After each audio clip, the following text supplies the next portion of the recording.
Number आया है अभी, तुम जा सकती हो।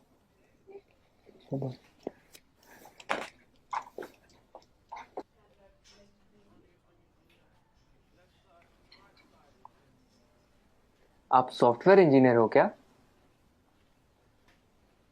आप लोगों ने देश में कितनी तरक्की लाई है, सब कुछ कितना एडवांस हो गया है।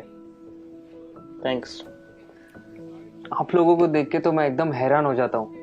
आप कंप्यूटर में अंदर कुछ कोड करते हो और बाहर दुनिया बदल जाती है। इतना आसान नहीं है दोस्त, ये कुछ कोड का काम नहीं है, काफी मेहनत जाती है इसके पीछे। कॉम्प्लिकेटेड है, काफी कॉम्प्लिकेटेड। वाकई, इसीलिए तो आपको इतनी तनख्वाह मिलती होगी ना। Why does everyone just sees the money in it?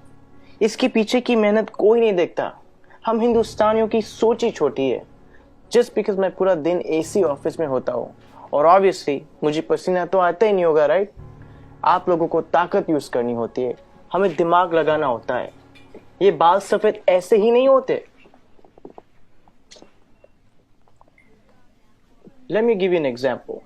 वो ECG मशीन देखो, सब कुछ कंप्यूटराइज्ड है। आपके बॉडी में क्या क्या चल रहा है सब कंप्यूटर से निकाल सकते हैं। प्लेन की, ट्रेन की, लाखों रिजर्वेशन ऑनलाइन होती है। बैंक के ट्रांजैक्शन सब एक सिंगल डेटाबेस में। Data integrity, locking, data security. कुछ आइडिया ये सब डिजाइन करना कितना कॉम्प्लिकेटेड है? और आप कह रहे हैं कि कोडिंग करना आसान है। आप ये सब कोड करना जानते हो? पहले करता था, अब मैं प्रोजेक्ट मैनेजर हूँ, मेरी टीम सब करती है। ओह, तो अब काम आसान हो गया होगा। इस फील्ड में कुछ आसान नहीं है, जितना ऊपर जाओ उतनी ही रिस्पॉन्सिबिलिटी बढ़ती है, काम बढ़ता है, स्ट्रेस बढ़ता है। कोडिंग और डिजाइनिंग ये फिर भी आसान है, लेकिन अब मुझे पूरी टीम संभालनी पड़ती है।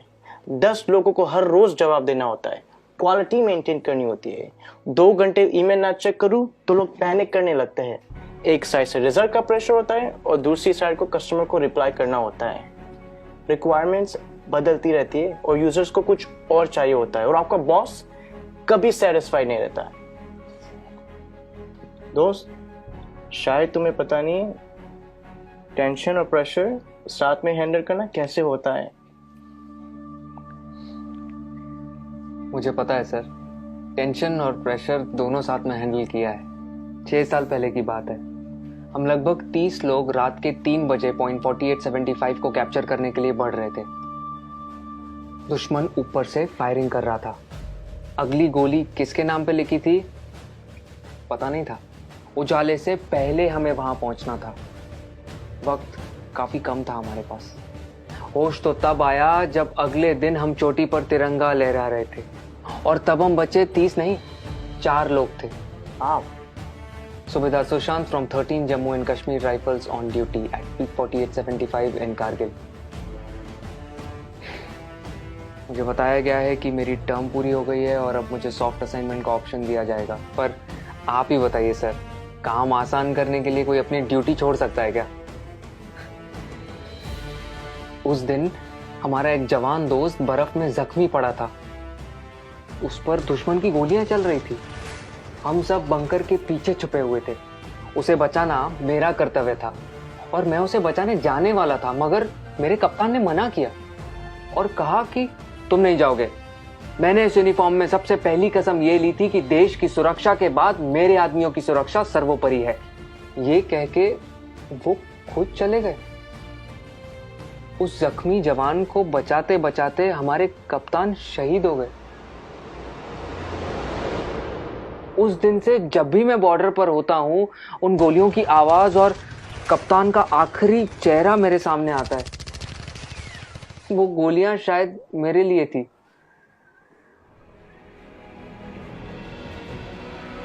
टेंशन और प्रेशर दोनों के साथ काम करना जानता हूं मैं।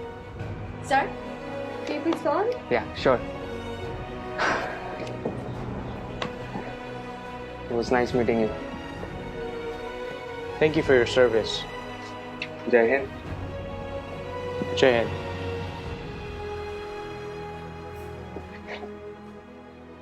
कभी खुद की जिंदगी से शिकवा होने लगे अगर, तो एक फौजी की जिंदगी के बारे में सोचना। खुद की हर मुश्किल आसान लगेगी। जो खुद की सांसें दांव पर लगाकर पूरे देश की सांसें चलाते हैं, हर वक्त जान हथेली पर होती है, फिर भी हमेशा मुस्कुराते रहते हैं।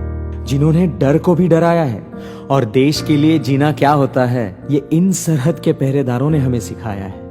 तो अगली बार जब कोई चुनौती तुमसे तुम्हारा सुख चैन छीनेगी, तो एक फौजी की जिंदगी के बारे में जरूर सोचना। खुद की हर मुश्किल आसान लगेगी।